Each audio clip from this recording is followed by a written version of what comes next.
먼저 예배 드리고 가서 그나마 다행이라고 생각하고 그랬습니다.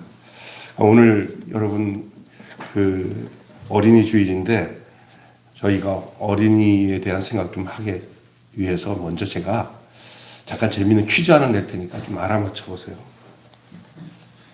맞춰보세요. 넌센스 퀴즈예요. 이게 진짜 그냥 좀 약간 우스운 퀴즈니까. 초등학교 1학년 자연 시간이었습니다. 선생님이 아이들에게 동물 울음소리를 좀 가르치기 위해서 물어봅니다. 야, 강아지는 어떻게 짖냐? 멍멍멍멍 이렇게 짖습니다. 그러더라고요.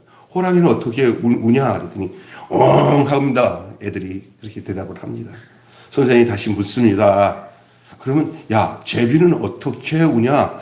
했더니 갑자기 앞에 있는 아이 하나가 걔 집이 부모님이 카바렛 이렇게 춤추는 카바렛 집 아이인데 그 아이가 손을 번쩍 들더니 제가 알아요 하고 손을 들어요. 그랬더니 뭐냐? 제비는 어떻게 우냐? 하니까 사모님 그럽니다. 그래서 다시 한번 쉬운 문제인데 또 들어보세요. 중국집을 하시는 집사님 집에 초등학생인데 애가 똑똑해서 공부를 잘해요. 그래서 집에 시험 치고 집에 돌아오니까 오늘 시험 친 거 어떻게 됐냐? 몇 점 받았냐? 그랬더니 한 개 빼고 다 맞았어요. 그래서 칭찬을 해줘야 되는데 한 개 틀렸다고 하는 것 때문에 그럼 뭐를 틀렸냐? 그랬더니 기분이 그렇게 안 좋냐? 그랬더니 무슨 문제를 틀렸는데 투명스럽게 얘가 대답을 합니다. 국어 시간이었어요. 뭔데? 선생님이 보통의 반대가 뭐냐고 물어서 어머니가 그렇게 쉬운 것을 뭐 이렇게 틀렸냐고 물어보니까 그 애가 뭐라고 대답했는데 뭐라고? 그랬더니 곱빼기요. 그렇게 얘기했다는 거예요. 제가 얘기하는 것은 사람은 그 환경의 영향을 받고 산다는 거예요. 이 어린아이가 뭘 하겠어요? 상황이 그렇게 되니까 그렇게 대답이 나올 수 있는 이야기예요. 넌센스 얘기지만. 근데 그래서 어릴수록 환경의 영향을 받습니다. 근데 오늘 제가 여러분에게 얘기하는 것은 이건 보편적이지만 이 환경의 영향이라도 이겨낼 수 있는 길이 있어요. 방법이 있어요. 어린아이들이 이런 환경에 노출돼서 이런 우스운 대답을 하더라도 여러분 길이 있어요. 살 길이 있어요. 그게 뭐냐. 환경에 노출은 어느 되지만 그냥 근본적으로 거기에 영향을 받지 않는 한 어린아이를 소개하려고 해요. 그게 바로 오늘 우리가 함께 본문을 읽고 나오는 8살짜리가 왕이 된 그 요시야라는 어린 왕의 이야기가 오늘 본문의 내용의 이야기입니다.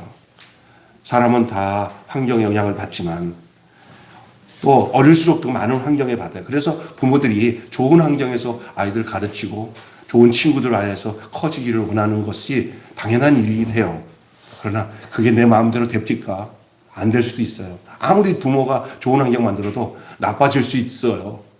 또 아무리 안 좋은 환경에서도 하나님이 지켜주시면 그 환경을 이기고 더 훌륭한 사람이 될 수도 있어요. 여러분, 제가 이게 이렇게 하라는 얘기는 아니고요. 그 하나님을 알아야 된다는 얘기예요.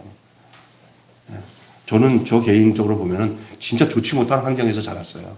하루에 일어나서 욕지거리 하면서 싸우는 사람들을 안 본 적이 없었고요.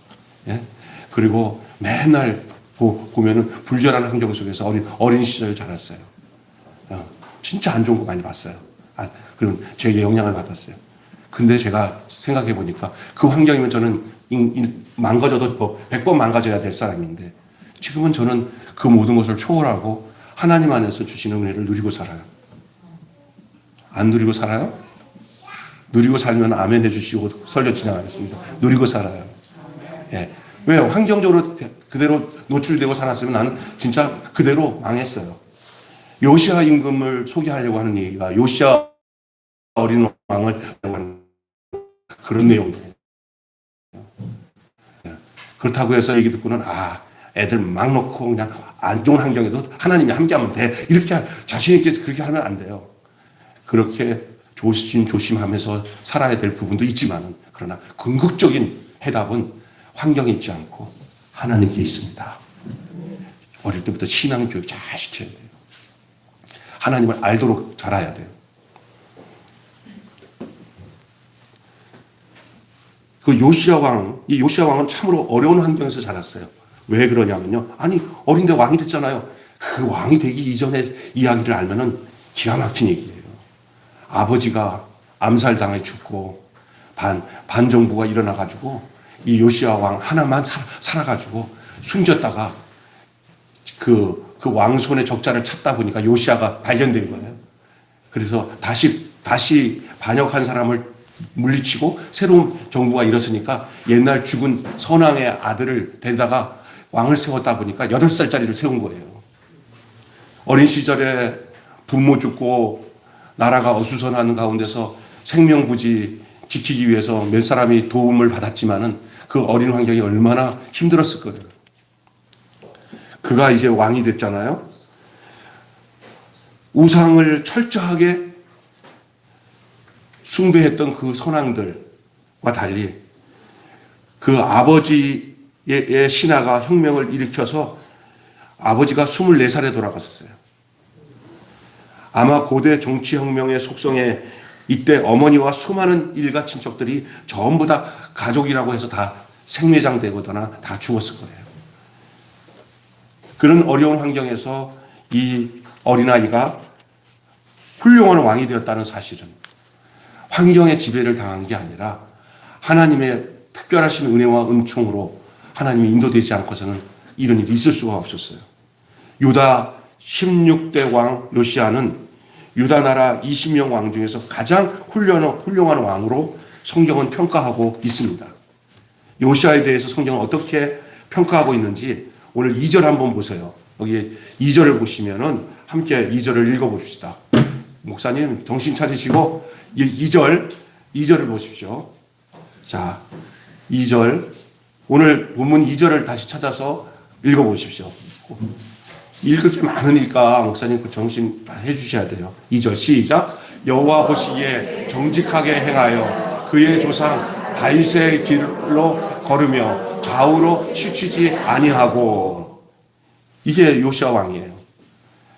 여호와 보시기에 정직히 행하고 그의 조상 다윗의 길로 걸어서 좌우로나 치우치지 않았다. 세 가지로 말씀드릴게요. 첫째, 여호와 보시기에 옳은 길을 행했다. 둘째, 그 조상 다윗을 본받았다. 셋째, 오직 한결 같은 마음으로 여호와를 섬겼다는 거예요. 자로나 우로나 치우치지 않았다는 거예요. 대단히 좋은 평가입니다. 이 요시야 왕이요. 성경에 보면 여호와 보시기에 정직히 행했다는 평가받은 왕이 누구였냐면 여러분도 역대 이미 여러분 서목사님이 구약을 쫙 하면서 여러분에게 말씀드렸을 때 귀교 들었으면 다 알 거예요. 첫째 아사, 또 여호사밧, 그 다음에 요아스, 아마샤, 아사랴, 요담, 히스기야, 요시야, 요 8명의 왕에 대해서는 뭐라고 평가하고 있냐면 여호와 보시기에 정직히 행했다는 말이 다 들어가요. 그 수많은 왕들 중에 단 8명이 여호와 보시기에 좋았다. 이렇게 하는데 이 중에 요 말이 더 첨가된 사람은 그 중에 3명밖에 없어요. 뭐냐? 다윗을 본받아 다윗의 길로 갔다. 다윗을 언거하면서 붙여준 사람은 그것도 8명 중에 3명이에요. 그 사람이 바로 누구냐면 여호사밧과 히스기야와 요시야, 오늘 요시야예요. 3사람. 이 중에 좌로나 우로나 치우치지 않고 라는 말을 하면서 극찬의 말을 들은 사람은 여호사밧도 아니고 히스기야도 아니고 오로지 한 사람, 오늘 본문에 나오는 8살짜리 왕이 된 그 요시야란 말이에요. 제가 이거 본문을 보면서 찾아봤어요. 그랬더니 야, 대단한 왕이에요. 이 어린아이가 왕이 됐는데 어떻게 이렇게 훌륭한 왕이 됐을까? 좌로나 우로나 치우치지 않았다는 말을 쓴 왕은 없어요. 요시야밖에 없어요. 철저한 개혁을 했어요. 철저한 개혁으로 북쪽에 있는 북이스라엘에 있는 베델의 우상까지 다 헐어버렸어요. 하나님이 싫어하는 것들은 싹쓸이 없애버린 거예요. 싹쓸이. 하나님이 싫어하는 거. 여분을 두지 않았어요. 그리고 왕하 23장 15절에 그게 나와 있어요. 싹쓸이 없어버렸어요. 그다음에 북쪽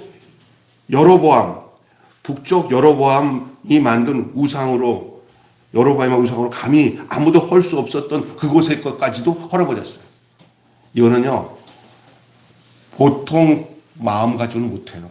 단호한 마음을 가졌어요. 내가 오늘 리봉 지사님 말처럼 기도하는데 이 기도가 한편의 귀한 설교 말씀 같아요. 근데 얼마나 은혜를 받았는지 몰라, 기도하면서. 하나님은 만족합니다라는 마음밖에 없었을 거예요. 우리는 자꾸 섞으려고 그래요. 하나님, 요만큼은 하나님이 나를 도와주시고, 요만큼은 내가, 그래서 내 생각도 좀 첨부 좀 해봅시다 하는 게 없어요. 그냥. 오직 하나님이 만족합니다. 한 분만 만족합니다. 하고는 모든 것을 적당한 개혁이 아니라 완전한 개혁이었습니다. 유다 역대 왕 중에서 최고의 선왕, 열왕기하 23장 25절에 드러나고 있는데 한번 읽어보세요. 시작. 요시아와 같은 마음을 다하여, 뜻을 다하여, 힘을 다하여 모세의 모든 율법을 따라 여호와께로 돌이킨 왕은 요시아 전에도 없었고 후에도 그와 같은 자가 없더라. 이런 거 지나쳐서 봤잖아요. 그래서 어린이날에 제가 왜 요시아 왕을 했냐면요, 요시아 왕이 8살에 왕이 된, 8살이면 생각해 보세요. 이때는 이제 뭐 큰 영향을 못 끼쳤는데 요시아가 성인이 되는 사이에 얼마나 하나님의 은혜가 요시아에게 임했을까. 나중에 보세요. 요시아와 같은 마음을 다하고 성품을 다하여 힘을 다하여 여호와를 향하여 모세의 모든 율법을 온전히 준행한 임금은 요시아 전에도 없었고 후에도 이 같은 자가 없었더라. 아주 위대한 평가입니다. 오늘 어린이 주일입니다. 우리 교회에 속한 성도님들, 또 저도 자라나는 우리 어린 친구들도 이런 평가를 받았으면 좋겠습니다. 이런 평가를 받았으면 좋겠습니다. 우리가 섬기는 우리 매일교회가, 우리가 양육하는 우리 어린 친구들이, 자라나는 젊은 세대들이, 또 어린 세대들이 이런 평가를 받을 수 있도록 기도했으면 좋겠습니다. 세상에 나가서 잘 되어서 출세해서 잘 높은 자리에 가게 해주시고, 늘 1등만 하게 해주시고, 승리만 하게 해주세요. 조금 전에 우리 수경 집사가 이제 우리 목사님이 희열이 훌륭한 축구 선수가 되겠다고 이제 누가 나시아 나갈까 이렇게 기도하니까, 아니에요 목사님, 그렇게 아니고요. 그런 것보다 얘가 하나님만 최고로 여길 수 있는 사람이 먼저 된 다음에 그 다음에 다른 것이 됐으면 좋겠어요. 이거 딱 부러져요. 수정 집사가 어느 교회 집사님이에요? 왜 목사들보다 나아? 우리 교회는 성도들이 목사님보다 훨씬 나아. 야, 이게 자연스럽게 나오더라고. 그게. 확고한 거예요. 이런 평가, 이 요시아 왕 같은 이런 평가가 정말 하나님이 원하시는 평가 아닙니까? 이런 인물이 어디서 나올까? 그러기 위해서 제가 3가지만, 우리가 지금 이 요시아가 이런 왕이 될 수 있었던, 어린 요시아 왕이 훌륭한 왕이 될 수 있었고 이런 평가를 받을 수 있었던 데는 오늘 우리에게는 어떠한 내용이 있는데 3가지만 말씀드릴게요. 첫째가 하나님 중심의 삶을 살면 돼요. 따라서 합시다. 하나님 중심의 삶을 살자.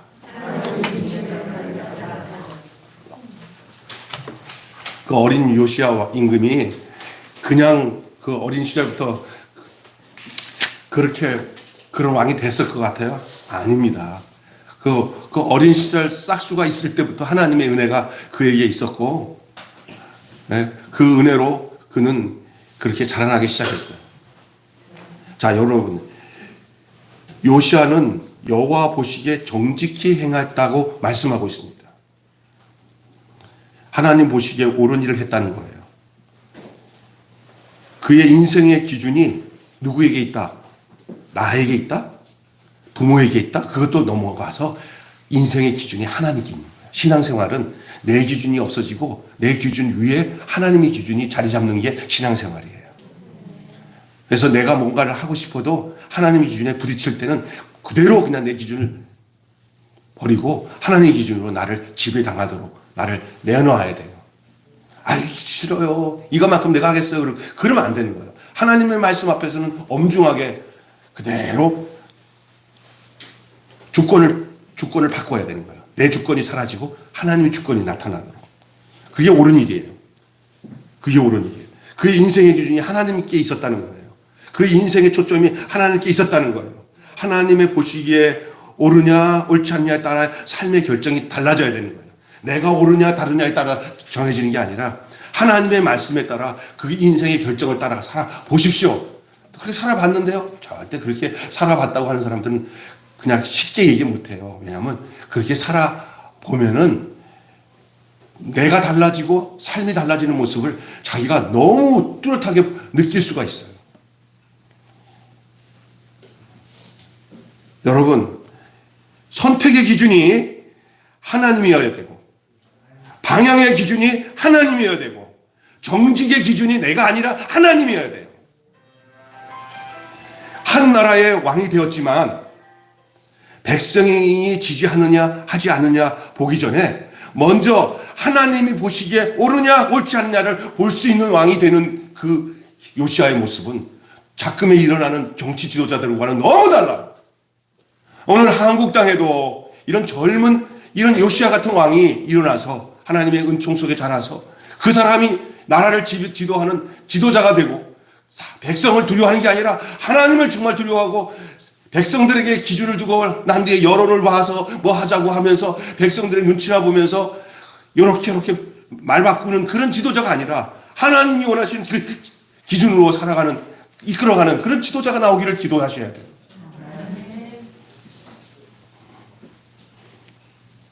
한 나라의 왕이 되었지만 백성의 지지에 따라 움직이면 계속 움직이고 계속 말을 바꾸기는. 이런 삶의 실제에 대해서 3절 이하에 구체적으로 말씀하고 있어요. 3절 이하에 보십시오. 3절 이하에 보시면 그 구체적으로 말씀하고 있어요. 그도 나이가 어렸을 때 아직 신앙이 성장 안 했을 때 백성들의 눈치를 보았을 거예요. 한번 34장 3절을 다시 돌아가서 한번 읽어보십시오. 살기 위해서 급급했을 것이고 생각해 보십시오. 한번 읽어보세요. 시작. 아직 어렸을 때 곧 왕위에 있은 지 8년에 그의 조상 다윗의 하나님을 비로소 찾고 제 20년에 유다와 예루살렘 그 신당과 아사라 목상들과 아로새긴 우상들과 부어 만든 우상들을 제거하여 버리매 8살 홀로 된 어린아이 임금 그의 후견 있는 친부모는 돌아가시고 그를 옹립한 사람들은 어떤 사람들이냐면요 친아수르 정책을 했던 반역자들이었어요. 그 애가 왕이 되었을 때 자신의 한 몸을 살기 위해서 급급했을 밖에 없어요. 어렸지만은 눈치코치 보면서 외롭고 힘들고 괴로웠을 거예요. 그 어린 아이가 왕권을 갖고 있다고 뒤에서 누군가가 돌보지 않으면 살 수 없으니 일단 못된 놈이라도 그걸 의지하고 살아가면서 눈치를 보면서 때를 기다릴 수밖에 없는 어린아이였어요. 죽은 아버지가 친 아수르 정책을 썼어요. 그리고 이방신을 섬겼던 아버지예요. 그 할아버지 때는 괜찮았는데. 그렇다면 그 사람들은 하나님을 잘 섬기려고 한 사람들이었을까요? 아닐까요? 그러니까 아버지가 죽었잖아요. 아버지 죽음 때 축출당한 사람들이 다시 힘을 얻어가지고 그 요시아를 세웠으니까 아버지가 못된 왕이었다는 말이에요. 아수르 정책을 썼어요. 근데 아버지를 축출했던 사람들, 그래서 자기가 이렇게 쫓겨나서 살았을 때 잠깐 정권을 잡은 사람들은 하나님 뜻대로 살려고 했던 사람들이었어요. 그러나 다시 뒤집어졌어요. 그러니까 자기가 왕은 됐지만 왕을 세운 그 환경과 조건에 자기를 돕는 사람들은 하나님과 등진 사람들이었다는 거예요. 그러니까 이게 요시아가 얼마나 악조건에 놓여 있어요. 자기 이 상황이 그 기억을 하셔야 됩니다. 그 아버지를 축출한 사람들은 좋은 사람들이었다니까요, 도리어. 그러니까 그 아들이니까 그냥 내버려뒀다가 다시 그 못된 아버지를 죽였을 때 저 혁명을 이었던 사람들이 다시 힘을 얻어가지고 지금 있는 사람들을 밀어내고, 야, 그때 돌아가신 아버지 그 아버지 아들 찾아보자. 요시야를 찾아가지고 왕을 세운 거예요. 근데 요시야는 사실은 인간적으로는 자기를 왕으로 세운 사람들이 고맙지만 그 사람들은 하나님 보시기에는 부정한 사람들이었어요. 그 노선 자체가 안 좋은 사람들이었어요. 이런 상황에 놓여 있습니다. 여러분 살면서 나만 잘해주면 다 선한 사람이라고 생각하면 착각입니다. 나만 잘해주면 다 선한 사람. 그 본질을 보지 못하고 반대이실 수가 있습니다. 나를 잘해주는 사람이 하나님 편에서는 나쁜 사람일 수도 있어요. 이런 걸 잘 구별할 줄 알아야 됩니다. 그냥 어리벙벙해가지고 육신적으로 그냥 달콤한 거 주면 헬렐레 해가지고 그냥 자기 영혼 팔아버리고 살아가지 마시고요. 아닌 건 아닌겨. 따라서 합시다. 아닌 건 아닌겨. 긴 건 긴겨. 그거를 이 어린아이가 그걸 어떻게 느꼈는지 참 이제 이게 이 요시아의 생활의 환경은 정말 영향받을 수밖에 없었어요. 아까 전에 초두에 내가 있잖아요. 사람은 환경의 영향을 받을 수밖에 없는데도 불구하고 이 요시아는 환경의 영향을 뛰어넘은 정말 보통 왕이 아니었어요. 요시아가 왕위에 오른 후에도 전국에 우상 숭배가 막 득실득실하게 일어나기 시작했어요. 어린 요시아는 이렇게 보면서 자기가 왕이 된 후에 뭐 때를 만난 것처럼 없었던 막 우상들이 더 많아지는 거예요. 자기가 왕이 되기 전에 잠깐 이게 왕이 되기 전에 피신해 있을 때는 그때 정권을 잡았던 그 정권은 이 우상들을 다 없애하려는 세력이었는데 자기가 왕을 딱 세우고 났는데 요시아 도련님 왕이 되십시오. 이제 이 요시아 이 왕의 아버지가 그냥 우상 정책했던 거 다시 살리자 하고는 막 어린 요시아는 보면서 이게 뭐야? 내가 왕을 세우고 왔는데 이 사람들이 막 곳곳에 없었던 이게 막 우상을 막 새기네 할 때 이런 게 당연한 거구나 이렇게 생각 안 했다는 거예요. 요시아는 두고 보자. 이거 아닌데 이 어린 마음에 그의 부모와 달리 하나님 그 안에 하나님이 싫어하는 게 뭔지 하나님이 원하는 것을 아는 마음을 주고는 때를 기다렸던 거예요. 어리다고 분별이 없는 게 아니에요. 또 젊고 올바른 주의 영을 받고 바른 젊으니까 눈멀고 정신없는 노인네보다 나을 수도 있어요. 내가 보니까 죄송하지만 노인네들도 세월을 하나님과 보낸 사람들은 현명하지만 세상 것에 쩌들려가지고 돈만 탐하는 노인네는 늙으면 늙을수록 더 부정적이고 더 불결해요. 더 욕심이 많아요. 내일 죽어도 끌어안고는 하고 살아가는 게 이게 인간이에요. 그러니까 여러분 잘 하셔야 됩니다. 그래서 어릴 때부터 이렇게 하나님 앞에서 긴 건 기여 아닌 건 아닌겨를 잘 하나님 은혜로 알고 산다는 거 얼마나 복인지 몰라요. 그래서 그가 3절 보시면 곧 위에 있은 지 8년에 그 조상 다윗의 하나님을 비로소 구하였다 그랬어요. 중요한 얘기예요. 3절에 곧 위에 있은 지 8년에 그 조상 다윗의 하나님을 비로소 구하였다. 그동안 하나님을 몰랐다는 말입니까? 아니에요. 하나님을 이 어린 8살 때도 하나님을 알고 그 생명의 씨가 그 안에 있었어요.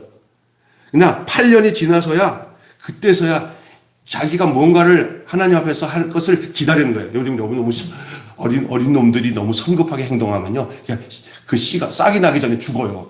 때로는요 참고 기다려서 성인의 나이가 될 때까지 기다렸다는 이 현명함이 이 어린아이에게 있었던 거예요. 그래서 그때부터 하나님의 뜻을 구하는 인생으로 변했다는 거예요. 8년이 지나서야. 본격적으로 이제는 추진할 수 있는 나이가 된 거죠. 어떤 일을 할 때 내 뜻대로가 아니라 하나님께 구하고 하나님 뜻대로 했다는 말이 그 말입니다. 이제 신하들의 눈치를 보지 않았다는 얘기예요. 뜻을 구했다는 거예요. 상황에 얽매이기보다는 하나님의 뜻에 모든 것을 결정하겠다는 얘기입니다. 어린 나이 8살의 왕이 되고, 그리고 지난 후에 이제 어떻게 스스로 정책을 펴려고 하려도 8살이 뭘 하겠어요. 그때는 그냥 기다리는 거예요. 더구나 백성들이 아버지를 죽인 신하들을 죽이고 자신을 세웠기 때문에 자신을 세워준 사람들의 눈치를 보아야만 한 형편이었어요. 그래서 그는 자기 상황에서 뭘 할 수가 없어요. 어린 나이에. 그러나 이제 16살, 8살의 왕이 되고 8년이 지났으니까 몇 살이에요? 16살이 되어서 그가 이제 달라드는 거예요. 이제는 하나님께 그 뜻을 구했어요. 그리고 이제 몇 살이 됐냐면은 그렇게 왕이 된 지 이제 12년, 8살에서 4년 더 지난, 그러니까 나이가 몇 살 되는 거죠? 16살에서 4년 더 지났으니까. 예? 8살에서 12년이 지나면 몇 살이에요? 20살, 약관 20살에 되었어요. 그럼 어떻게 변했습니까? 오늘 그걸 얘기하고 있어요. 자, 뭘 시작했어요? 20살에? 하나님이 제일 싫어하는 것. 이 백성에서 망조가 들을 수밖에 없고 백성이 망할 수밖에 없던 그 이유가 뭐냐? 하나님이 함께 할 수 없었던 가장 큰 이유가 뭐냐? 우상숭배예요. 우상숭배. 우상을 제거하기 시작합니다. 우상들을 가루로 만들어 그것을 섬기던 사람들의 무덤에 다 뿌렸어요. 죽은 사람들의 무덤에 다 뿌리고 우상을 섬겼던 사람들 다 뿌렸어요.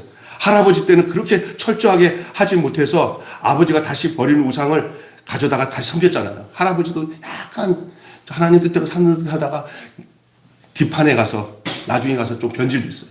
근데 그 아버지는 그냥 할아버지의 나쁜 것만 받아가지고 나쁜 짓을 했어요.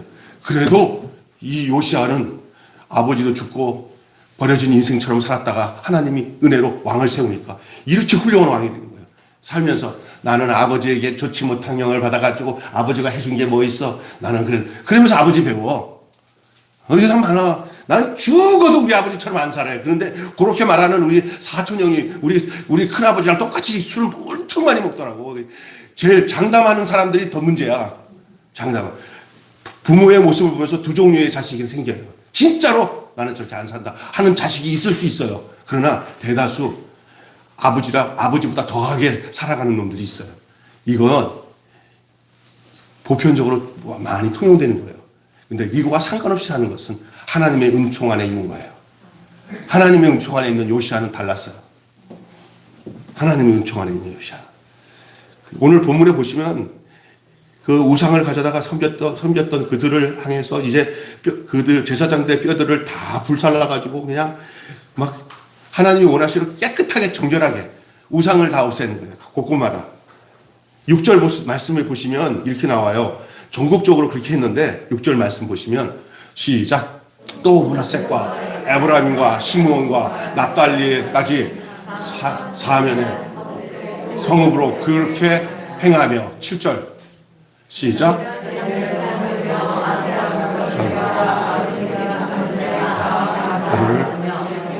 온 이스라엘에 있는 모든 태양상을 찍고 예루살렘으로 돌아왔다. 뭐 예루살렘 안에 있는 데는 뭐 이미 다 깨끗하게 했고 이제는 거기뿐만 안 하고 뭐 여기까지만 하면 되지 아니라 그냥 그 주변에 있는 그 나라 곳곳에 있는 모든 우상들을 다 처리해서 하나님이 싫어하는 거예요. 우상 섬기면 망합니다. 이 나라도 우상 섬기면 망합니다. 자기들도 알아. 우상에 가까이 가는 것들 다 싫어가지고 막 서로 고소하고 막 고사지는데 저랬다고 그러고 뭐 어떤 사람은 점쳤다는 거 막 이런 나쁜 줄 아니까 서로 얘기하고 있거든요. 그러면 깨끗하게 이 나라는 거룩하신 하나님, 전능하신 하나님, 그 하나님만 경외하면은 살 길이 구약 이야기라 뭐 별거 요즘은 다른 거야 생각하는 게 아니야. 하나님은 어제나 오늘이나 영원토록 동일하십니다. 우리의 마음가짐이 우리 안에 탐욕으로 가득 찬다는 게 우상숭배예요. 우상숭배를 탐심, 곧 우상숭배, 골로새서 얘기해요. 우상숭배는 그 탐심에서 와요. 탐심은 뭐냐? 하나님보다 더 좋아하는 것이 다 탐심이에요. 하나님을 따르고 하나님을 섬기면 내 마음에 세상 것에 대한 탐심이 사라져요. 왜? 하나님 한 분으로 족하니까. 정말 여러분, 하나님 한 분 족한 사람은 세상 욕심 안 가져요.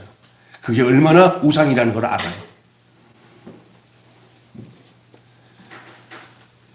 자, 여기까지만 좀 그래서 얘기하겠습니다. 그래서 자신이 태어난 왕이 된 이유가 바로 이거구나. 이 어린 나이에 20살이 되어서 진행하는 게 뭐냐. 하나님이 나를 택해서 왕을 세우는 이스라엘 전역의 우상을 다 내게 권력을 주고 내게 권세를 줬을 때 하나님이 기뻐하신 일을 하는 것이 나에게 그 준 목적이라는 것을 아는 것이 중요한 거예요. 믿습니까? 네. 예를 들어서 김병수가 대통령이 됐다. 그러면 나는 하나님이 왜 대통령을 시켰을까 하고 하나님 기뻐하는 일을 해야 되는데 그걸 갖고 지 좋은 일을 다 하다 보니까 나중에 끝나고 나면 다 문제가 생기는 거예요. 저는 이런 기도를 해요. 하나님, 이 땅에 어떤 정치 지도자든지 정점에서 이제 끝나고 난 뒤에는 백성들이 그를 볼 때 사표가 될 수 있는 사람. 저 왕은, 저 임금은, 저 대통령은 정말 한결같이 우리 마음에 살아서 우리의 사표가 된다. 정말 이 나라에 정말 백성들의 희망이 된다고 생각할 수 있는 것을 남기고 가는 대통령이 되었으면 좋겠어요. 재밌는 얘기 하나 할까요? 어느 날 대통령의 이렇게 벽보에 대통령이 이렇게 벽보가 있다가 이제 대통령 1번, 2번 하는 사람이 지나가다가 막 그 대통령이 이렇게 지나가다가 어떤 아이들이 막 뭐라고 하니까 누군지 아냐니까 이제 자신인데 본인이 그 대통령 얘 누구냐 그랬더니 얘 대통령 벽보잖아요.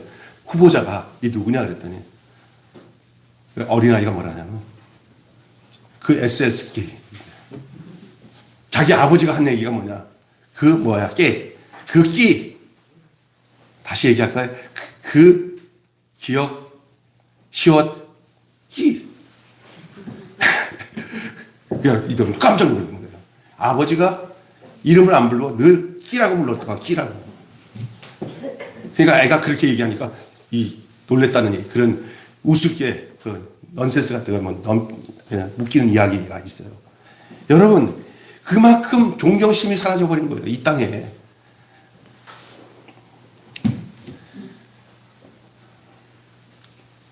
여러분 참으로 신비한 것은 이 요시아의 종교개혁은 여로보암 시대에 예언되었던 거예요. 그 이전에 여로보암의 우상숭배가 극히 달할 때 하나님께서 유다의 한 선지자를 보내서 요시아라는 이름을 가진 자가 다윗의 집에 나와서 산당에 분향하는 제사장을 제사를 금지시키고 사람의 뼈를 다 사를 거라고 하는 예언이 이미 나와 있어요. 성경을 찾아보시길 바랍니다. 열왕기상 13장 1절 2절에 이미 이 요시아의 임금에 대해서 예언되어 있던 거예요. 그래서 읽어보세요. 시작. 보라, 그때에 하나님의 사람이 여호와의 말씀으로 말미암아 유다에서부터 베델에 이르니 마침 여로보암이 제단 곁에 서서 분향하는지라. 자, 하나님의 사람이 제단을 향하여 여호와의 말씀으로 외쳐 이르되 제단에 여호와께서 이와 같이 말씀하시기를 그가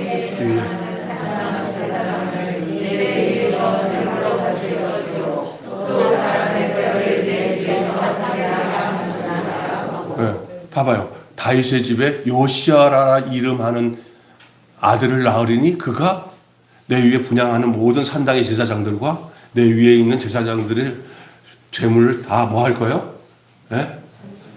빠질 것이요. 또 사람의 뼈를 내 위에서 살리라 하셨느니라. 이미 예언된 말씀이죠. 그래서 이걸 그럼 그게 뭐예요? 그러니까 이 얘기 하려고 그러는 거예요. 전혀 우리의 삶은 우연히 되는 일이 없다는 얘기예요. 이해가 되세요? 다 하나님의 말씀의 성취로 이루어지는 거예요. 여러분의 삶도 하나님이 우연으로 인도하지 않아요. 하나님이 그 뜻 안에서 여러분의 삶을 성취해 나가신다는 것을 여러분 믿으시기를 바랍니다. 예, 우리의 삶이 우연히 되는 게 아니라는 거예요. 우리 매일교회가 이제 어린이 꽃주리를 맞이하면서 우리 어린아이를 위한 말씀을 전하면서 제가 이 얘기를 하는 얘기는 우리가 하나님 앞에서 살아가는 교회가 되기를 바랍니다. 하나님 앞에서 살아가는 가정이 되기를 바랍니다. 그냥 우연히 되어지는 교회가 아니라 하나님의 필연의 계획 속에서 이루어지고 있다고 하는 것을 알아야 되는 거예요. 요시야 임금이 그냥 나타난 게 아니란 말이에요. 하나님 계획 속에 성취로 이루어지는 거예요. 우리도 그렇게 하나님이 인도하실 거라는 걸 여러분 믿으시기를 바랍니다. 예. 우상을 제거하고 하는, 그리고 하나님 앞에서의 코람데오의 정신으로 살아가는 그런 우리 매일 교회가 돼야 되지 않겠습니까? 자기 성찰 속에서 교회가 먼저 거룩해지지 않고, 교회가 거룩하지 않은 교회가 나서서 막 그냥 막 난리치잖아요. 그 전엔 우리 자신, 그러니까 나대는 우리 기독교의 모습을 보면서 저쪽에서 콧방귀도 안 껴요. 야, 이거 들들이 다 교회 개독교들, 이런 소리 나올 수밖에 없는 상태에서는 나대지 말고 우리 스스로가 자복하고 하나님 앞에서 정결해지는 일들이 되면은 저절로 찾아와서 우리가 어떻게 해야 될까라고 물어보는 그런 역사가 나타나야 될 줄로 믿습니다. 정치 지도자들이 그냥 막 오면은 이렇게 모셔드리는 게 아니라 지들이 가도 되겠습니까? 교회에서 당신은 한 달 동안 금식하다가 그리고 난 뒤에 들어와서 교회 와서 기도하세요. 정치 지도자한테 3일 금식하고 오세요 하고 얘기할 줄 알아야지. 네. 그냥 오면은 그냥 알랑방구 속에 다 어떻게 사는지 다 알아. 예. 그거 아니란 말이에요. 교회의 정결이 나라를 정결하게 합니다. 왜? 우리 하나님이 우리를 그렇게 부르셨어요. 그래서 우리 젊은 어린 세대들이 이렇게 못된 걸 배우지 않고 하나님께 직접 배우는 역사가 있기를 바랍니다. 하나님께 직접 배운 이 요시아처럼 하나님께 직접 배우지 않고 이리 치우치고 저리 치우는 걸 배워가지고 못된 것만 배워가지고 하버드 대대 나오고 뭐 캠브리지 뭐 옥스퍼드 나오면 뭐합니까? 하나님께 안 배우면 소용없습니다. 고모술수만 배우게 됐습니다. 하나님 중심, 교회 중심, 그 다음에는요 진리의 말씀 중심이 돼야 됩니다. 네, 오늘 여기까지만 하겠습니다. 12시 이상 넘어가면은 우리 잘하는 어린 세대는 귀에 들어오지를 않습니다. 그래서 제가 여러분의 이 요시아 임금을 보면서 보세요. 여러분, 환경에 지배당하지 않는 것은 하나님께 온전한 은총 속에서 자라나면 그 안에서 환경을 지배할 수 있는 눈과 해안이 열려요. 우리 여기 지금 우리 성은이, 하은이 이들이 어릴 때부터 하나님 안에서 자라고 그 다음에 세상의 학문들을 하나님 안에서 소화해야 돼요. 근데 하나님이 없는 상태에서 세상 것이 들어오면 세상 것들이 충돌이 돼요. 네? 내가 저번에도 우리 일본 집사랑 한참 동안 밥 먹고 얘기하면서 하는 게가, 교회는 좌로나 우로나 치우치는 모습을 보이면 안 돼요. 좌에 있든 우에 있던 사람들이 다 교회 안에서 통합이 돼야 돼요. 믿습니까? 그래서 적대 관계를 갖는 모습을 보이지, 우리 안에 들어오면 블랙홀처럼 다 우리화돼야 돼요. 예, 믿습니까? 그냥 목사가 맨날 우파해갖고 저쪽에 목사를 만날 때 너 어디 가냐? 난 촛불 갔다. 이러면 안 돼요, 교회는. 망조가 되는 거야, 망조. 아무리 옳다 하더라도 그들이 다 우리 안에서 예수로 말미암아 새로워져서 하나님, 교회 안에 있는 젊은 세대들이나 어린아이들이 이 안에서 요시아 임금처럼 전에도 후에도 없던 그런 훌륭한 하나님의 사람들로 자라나기를 주님의 이름으로 축원합니다. 성훈이가 나랑 눈 맞췄어 지금. 기도하겠습니다. 하나님 감사합니다. 오늘 어린이 주일을 맞이하면서 어린 요시아 왕에 대한 말씀을 오늘 나누게 하심을 감사합니다. 우리 매일교회가 하나님 중심, 교회 중심, 그리고 말씀 중심의 교회로 세워져서 좌로나 우로나 치지 않고 어떤 사람도 하나님 안에서 온전하게 행하는 우리의 삶을 통해서 거기에 다 함몰되어지고 블랙홀처럼 다 들어와 버려서 다시 하나님의 사람으로 세워지게 할 수 있는 그런 인격으로, 그런 교회로, 그런 가정으로, 그래서 가정이 가정을 살리고 교회가 교회를 살리고 개인이 개인을 살리는 역사가 바로 이런 사람을 통해서 나타나는데, 그게 바로 요시아 임금 같은 삶입니다. 그가 8살의 왕이 됐지만 16살 때 하나님의 뜻을 구하고 20살 때는 이 하나님의 뜻을 실천하면서 하나님이 싫어하는 모든 우상을 이스라엘 전역에서